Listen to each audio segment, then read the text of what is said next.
Oh là là! Aujourd'hui, on va voir ce qu'il y a à l'intérieur du micro-ondes.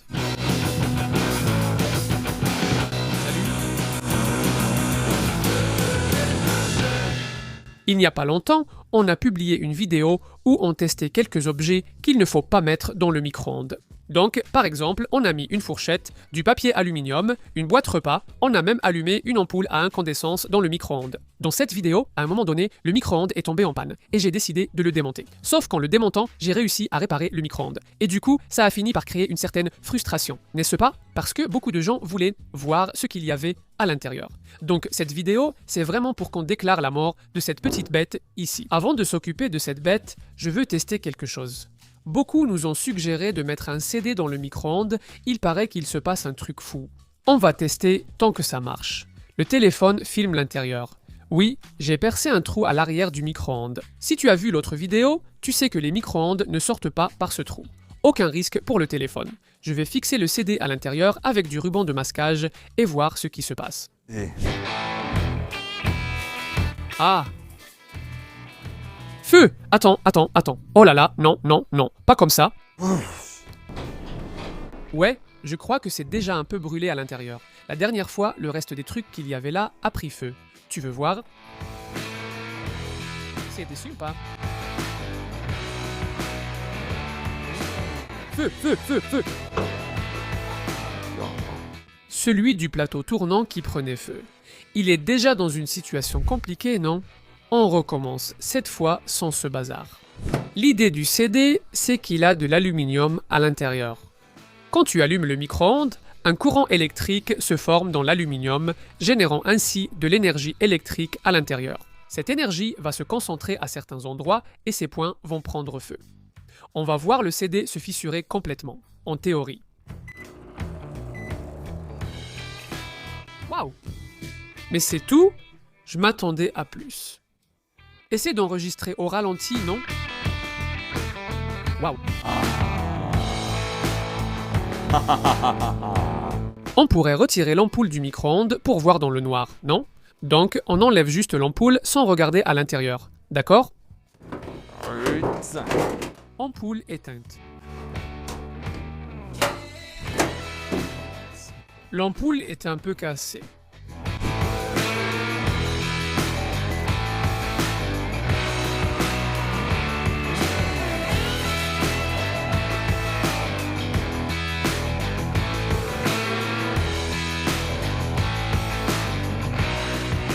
C'était vraiment sympa.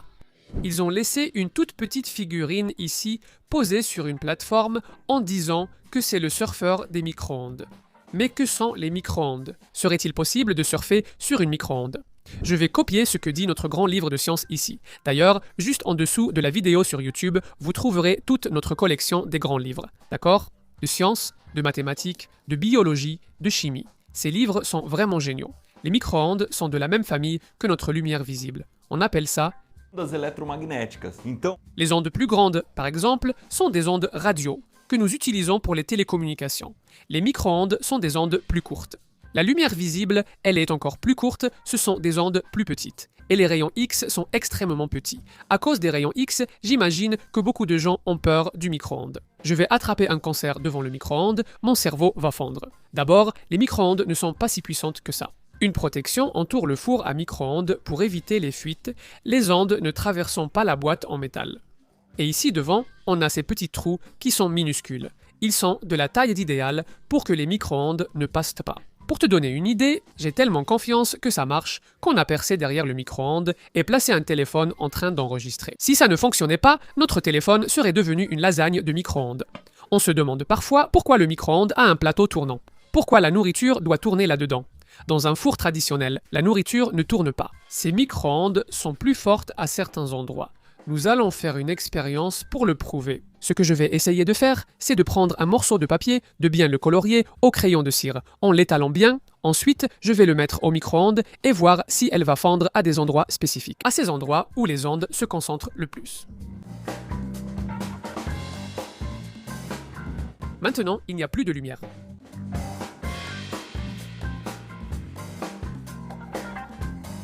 Aucun changement, on devra utiliser une technologie avancée car mon idée traditionnelle a échoué.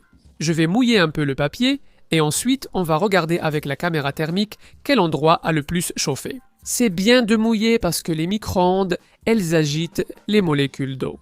C'est comme ça que le four fonctionne.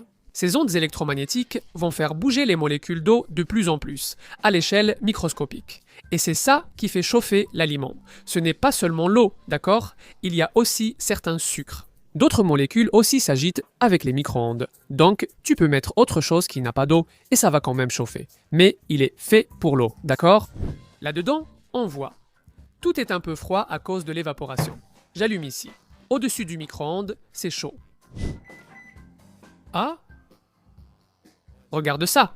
On voit clairement qu'il y a une zone qui chauffe beaucoup plus qu'une autre. Donc tu peux voir que ce côté-ci et le milieu ici ont chauffé beaucoup plus que l'autre côté. Et ça veut dire que si on avait une tarte, elle cuirait ici et ici, mais elle ne cuirait pas de l'autre côté. C'est pourquoi il faut tourner les aliments au micro-ondes pour un chauffage homogène.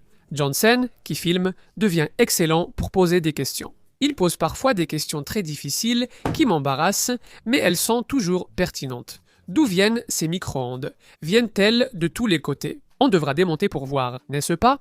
Je crois ne pas l'avoir dit dans cette vidéo, mais rien de ce qu'on fait ici n'est à reproduire chez vous. Évitez de mettre des objets inhabituels dans le micro-ondes, comme un CD ou du papier mouillé, et surtout de le démonter, car il contient un condensateur dangereux à l'intérieur. C'est une sorte de batterie qui peut stocker beaucoup d'énergie et la décharger d'un seul coup.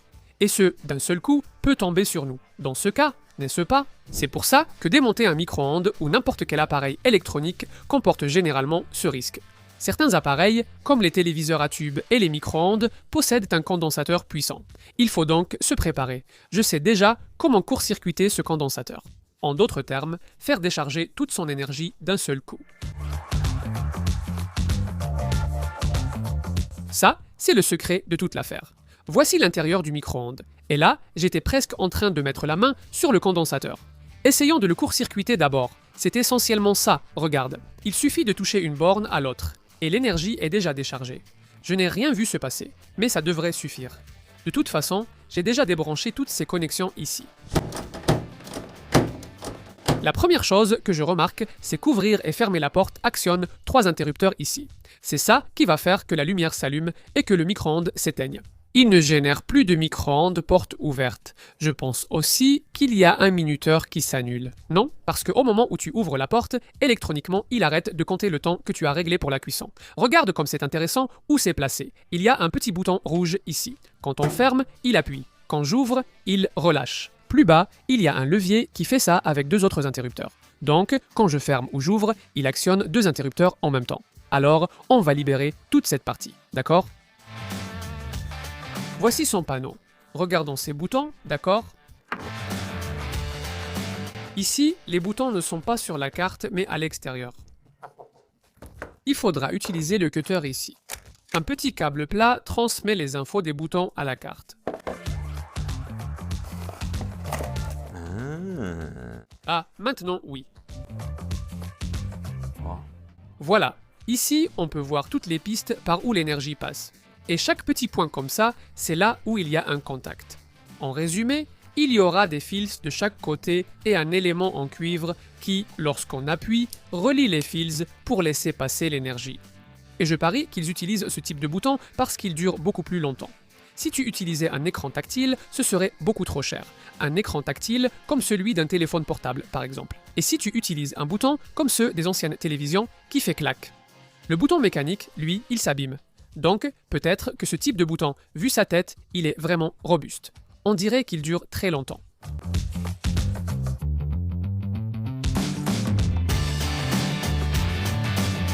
J'essaye de ne pas abîmer certaines parties qu'on pourra peut-être utiliser plus tard, hein?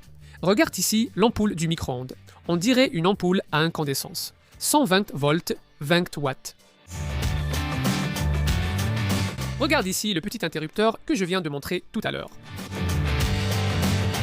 Ceci est un ventilateur. C'est un petit ventilateur qui se trouve là derrière. Quand tu l'allumes, il fait pas mal de bruit. D'ailleurs, pour ventiler tout le système ici. On pourrait fabriquer un ventilateur pour la soudure plus tard sur Manual do Mundo. Ce serait utile. Nous sommes au cœur de la bête. Ceci est le magnétron. C'est lui qui génère les micro-ondes. C'est une machine extrêmement sophistiquée. Mais avant de regarder ça en détail, on termine de démonter. Comme ça, on pourra mieux comprendre le flux d'énergie ici. Le micro-ondes a été inventé pendant la Seconde Guerre mondiale.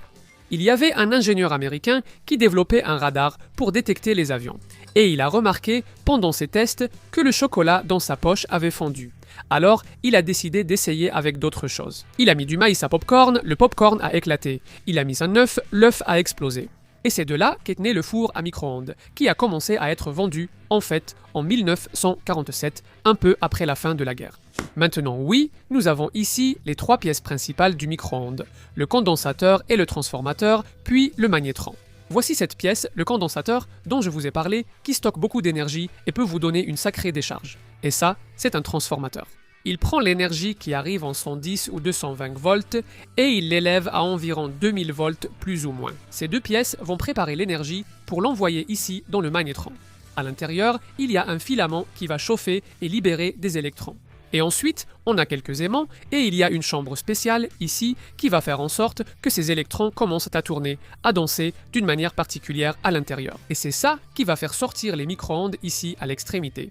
C'est par ce petit trou que toute la puissance, toute l'énergie du micro-ondes sort. Donc, pour répondre à la question de Johnson, cette pièce est bien fixée ici. Donc, les micro-ondes entrent dans un endroit très précis, elles ne sortent pas de tout le four. Non. Si on regarde à l'intérieur, c'est ici, regarde. Attention, cette pièce est dangereuse à démonter à cause d'une céramique en oxyde de beryllium toxique. Je vais seulement ouvrir l'arrière pour chercher le filament chauffant. Musique. Je ne suis pas sûr d'avoir atteint ce filament, mais je vois deux pièces en céramique ici. Une blanche de ce côté, une rose de l'autre. Je ne suis pas sûr laquelle des deux. Ou si les deux sont en beryllium, et il vaut mieux ne pas aller plus loin.